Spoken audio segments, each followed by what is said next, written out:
Hello welcome back to the new reaction video. और अभी जिस वीडियो के ऊपर हम लोग रिएक्ट करने वाले हैं उस वीडियो का टाइटल है भारत में हिंदू आबादी तेजी से कम हो रही है। अच्छा इंडिया के अंदर मतलब हिंदूज की जो पॉपुलेशन है वो कम वो होती जा रही है ना। ऐसा लगता नहीं है यार। वैसे अगर सबसे बड़ा हिंदूज को लेके कोई हम्म, कंट्री है तो वो इंडिया वो ही है। इंडिया उसके ही है और जो अलावा तेजी से ग्रो कर रही है हाँ, आबादी और के लिहाज से भी। आबादी के और लिहाज से वैसे चाइना से आगे निकल चुके हैं। इस टाइम हाँ नंबर फर्स्ट पे आए हुए हैं।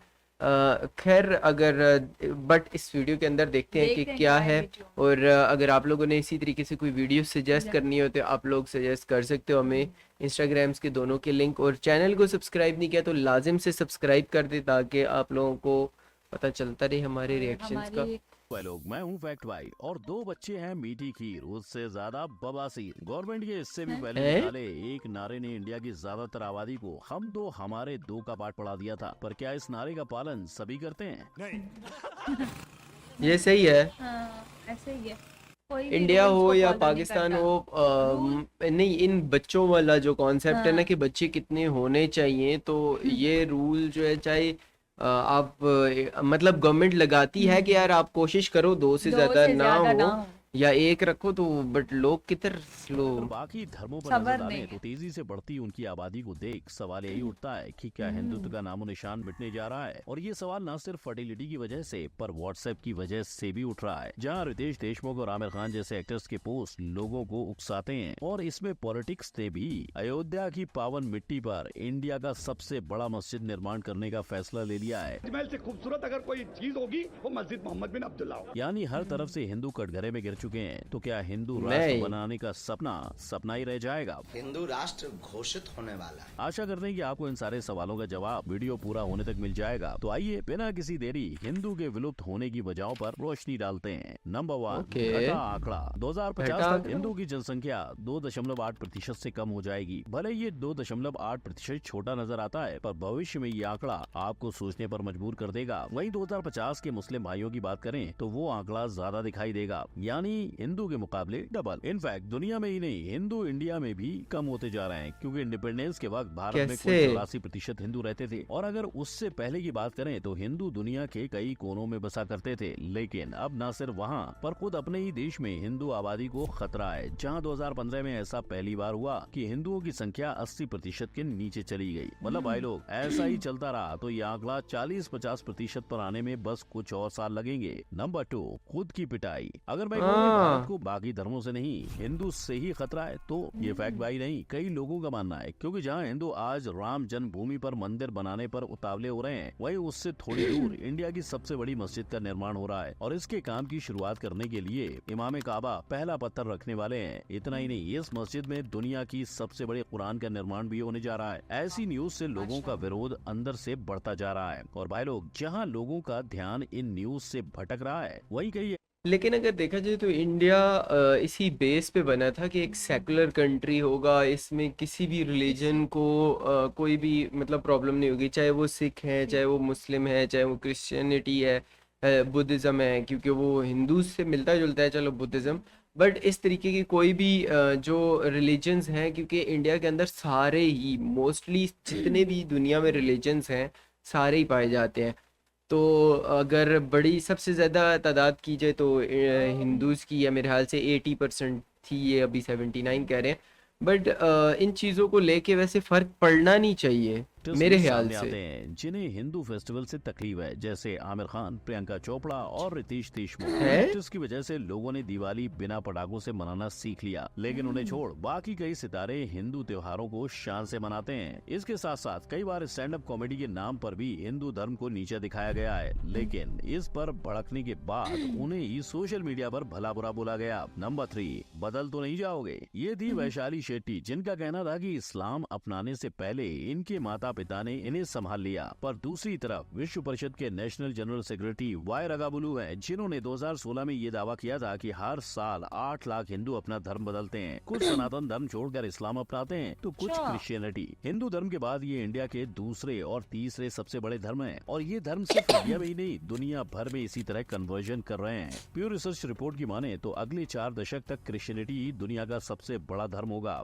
पर इस्लाम हाँ, सबसे अभी तेजी से बढ़ने सबसे वाला ज्यादा। धर्म जो अच्छा। 2050 तक क्रिश्चियनिटी को टक्कर देगा। ऐसी टक्कर जिससे 2050 तक यूरोप की 10% पॉपुलेशन मुस्लिम होगी। तो भारत में हिंदू की मेजोरिटी होने के बावजूद सबसे ज्यादा मुस्लिम हमारे ही देश में बसेंगे, ऐसे जिनकी है। पॉपुलेशन फैमिली बढ़ने के साथ ही कन्वर्जन से भी बड़ी होगी। और वैसे ही फ्रीडम ऑफ रिलीजन का हक भारतीय संविधान का आर्टिकल 25 सभी को देता है। पर जहाँ लोग अपनी मर्जी से अपना धर्म बदलने का चुनाव करते हैं, वहीं कईयों के साथ जबरदस्ती भी होती है। महाराष्ट्र के डाउन हाँ। लॉ से ये तक सामने आया था कि 17-18 साल की देखो यार, वैसे रिलीजन जबरदस्ती बदलवाना ये बहुत गलत चीज़ है। बुरी अगर बात अगर है। किसी को कोई चीज़ अच्छी लगती अच्छी। है, वो एक चीज़ से दूसरी चीज़ पे जाता है, एक डिफरेंट चीज़ है। बट किसी के ऊपर जोर जबरदस्ती जोर- करके ये किसी भी रिलीजन में ये चीज़ हिंदू नहीं है। लड़कियों का कन्वर्जन करने पे लड़कों को 5 लाख तक का इनाम मिलता था। true identity about his faith and exactly what was the planned conspiracy all about. जो शादी के बाद बच्चे होने पर उन्हें डिवोर्स दे देते थे और अपने अगले शिकार को धोखा देने के लिए फिर तैयार हो जाते थे। शायद यही वजह है कि महाराष्ट्र भी कई दूसरे राज्यों की तरह इस तरह के फोर्स कन्वर्जन के गलत खिलाफ चीज़ है। जेल और जुर्माने का लॉज बनाना चाहता था। नंबर 4, नन्हे मुन्नों की गिनती। हम दो हमारे दो। भारत ने 1950 में ही फैमिली प्लानिंग का ये नारा अपने लोगों के आगे रख दिया था। आजादी के बाद देश के डेवलपमेंट के लिए पॉपुलेशन का धीरे धीरे बढ़ना देश की तरक्की के लिए जरूरी था। जबकि हमारे देश की महिलाओं का फर्टिलिटी रेट 5.9 था, यानी हर महिला अपने बच्चे पैदा करने की काल में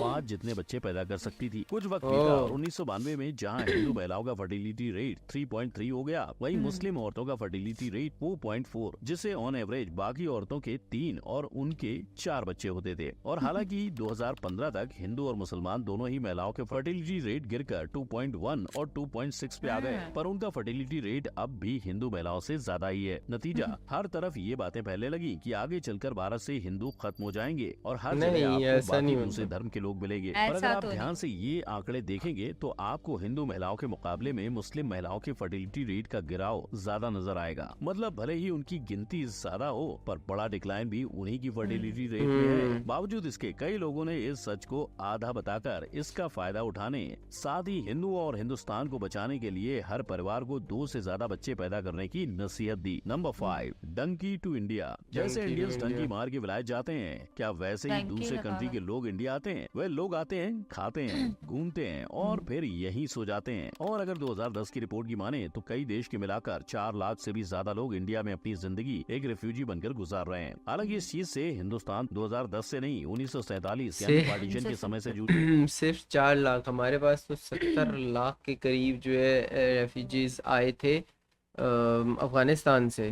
रहा है। और वो भी इसलिए क्योंकि चले भी इंडिया हैं एक अब तो। मल्टी अब रिलीजन कंट्री नहीं, है, इधर जिसकी ही है। वजह से जब श्रीलंका में सिविल वॉर हुआ तब वहाँ के कई तमिल लोगों ने इंडिया आने का फैसला लिया और ऐसा ही हाल म्यांमार के लोगों को भी झेलना पड़ा था, जिससे वो इंडिया आ गए। लेकिन ऐसा नहीं कि उस समय इंडिया की सरकार ने इसे रोकना नहीं चाहा, पर इंडिया में आने वाले लोगों की तादाद इतनी ज्यादा थी कि इसके आगे सरकार भी चकमा खा गई और देखते ही देखते म्यांमार और श्रीलंका से इंडिया के लिए तोहफे में बुद्धिज्म आया। इसके अलावा आज भारत में ओह। मुस्लिम कंट्री के भी कई इमिग्रेंट्स गुजारा कर रहे हैं, जहां आज भी ये इंडिया के लिए एक सरदर्द है। वहीं सरकार ने इसके हल के तौर पर एक लॉ निकाला है। इसमें लिखा था कि सिटीजनशिप अमेंडमेंट एक्ट के तहत बांग्लादेश, पाकिस्तान, अफगानिस्तान के हिंदू, क्रिश्चियन, जैन, पारसी, सिख या बुद्धिस्ट को ही हिंदुस्तान पनाह दे सकता है। मतलब साफ है कि अब इंडिया में दूसरे धर्मों का ज्यादा प्रचार सरकार बर्दाश्त नहीं करने वाली। लेकिन फिर भी 2022 की रिपोर्ट में दूसरे तो नहीं, म्यांमार बीच में रोहिंग्या मुस्लिम ही नहीं रिफ्यूजी है। की संख्या 40,000 बताई जा रही है। नंबर 6, पढ़ोगे लिखोगे बनोगे नवाब। आज दुनिया इतनी आगे निकल चुकी है कि जब तक आपके पास 4 डिग्रियां न हो, आपको इंटरव्यू के लिए नहीं बुलाया जाता। पर ऐसे हैरान ही करने है। वाली बात ये है कि लगभग 50% मुस्लिम्स 2016 तक पढ़ाई से दूर ही थे। इसके मुकाबले बाकी धर्मों की लिटरेसी का आंकड़ा काफी कम था। और 3 इडियट्स का डायलॉग तो आपको याद ही होगा, नो डिग्री नो नौकरी, यानी सीधे सीधे गरीबी। और जहाँ मुस्लिम में उनका ना पढ़ना उनकी पॉपुलेशन की समस्या को बढ़ा रहा है, उन्हें ये समझने नहीं दे रहा कि परिवार में कम लोग होंगे तो कम खर्चा और ज्यादा सुविधाएं होगी। दूसरी तरफ ज्यादा लोग होने से खर्चा भी बढ़ेगा और सुविधाएं भी घटेंगी। वही लिटरेसी का सबसे बड़ा हर्जाना दूसरे समुदाय भर रहे हैं, जैसे हिंदू, जिन्हें नौकरी और बेहतर जिंदगी का सपना दिखाकर उनका धर्म परिवर्तन करते हैं। साथ ही इंडिया के कास्ट सिस्टम के चलते भी कई लोग ज्यादा अपॉर्चुनिटी मिलने के लिए क्रिश्चियनिटी और इस्लाम जैसे धर्मों को अपनाते हैं। हाँ। फैक्ट भाई ने आपके सामने सारी वजह रख दी है। तो आपके मुताबिक क्यों हिंदुओं की जनसंख्या इंडिया से विलुप्त हो रही है, और क्या ऐसे व्हाट्सएप फॉरवर्ड्स पर भरोसा रखना चाहिए जहाँ कहा जाता है कि इंडिया में 100 सालों के बाद मुस्लिम की आबादी ज्यादा होगी, क्योंकि अगर वर्ल्ड पॉपुलेशन रिव्यू के डेटा को देखें तो भाई लोग, हिंदू को छोड़ बाकी किसी का भी मेजोरिटी में आना मुश्किल होगा। और वैसे भी ये भारत देश हमेशा से ही हर धर्म को साथ लेकर चला है, तो इन सारी बातों और अफवाहों पर ज्यादा ध्यान ना दें।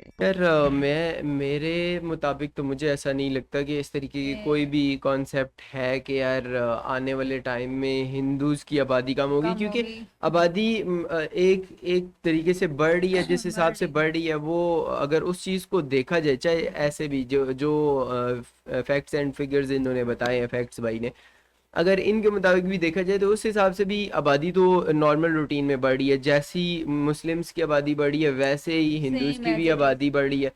तो हमें हमें तो यही लगता है कि भाई आने वाले टाइम में मुस्लिम्स जैसे जैसे 2050 का ये बता रहे थे, तो आने वाले टाइम में 2050 तक हो सकता है, क्योंकि इस टाइम पे क्रिश्चियंस सबसे ज़्यादा है ना दुनिया में, तो हो सकता है आने वाले टाइम में क्रिश्चियंस तकरीबन जितने होंगे उतने ही मुस्लिम्स भी हो जाए 2050 तक। और बाकी अगर बाकी रिलीजन्स जो भी हैं, चाहे जिस तरह हिंदू है, हिंदू काफ़ी पुराना मतलब एक रिलीजन है, लेकिन इसके अंदर भी ना अलग अलग वो रिलीजन्स मिल तो के वो एक बना हाँ हुआ बना हुआ है, है, क्योंकि लेकिन इनके अंदर भी डिफरेंस है बहुत ज़्यादा। मतलब कोई हिंदूज के अंदर भी कोई किसको हाँ, मानता है, कोई कोई किसी किसको को मानता है, मानता है, मतलब बस बहुत ऐसे। सारे अलग अलग है।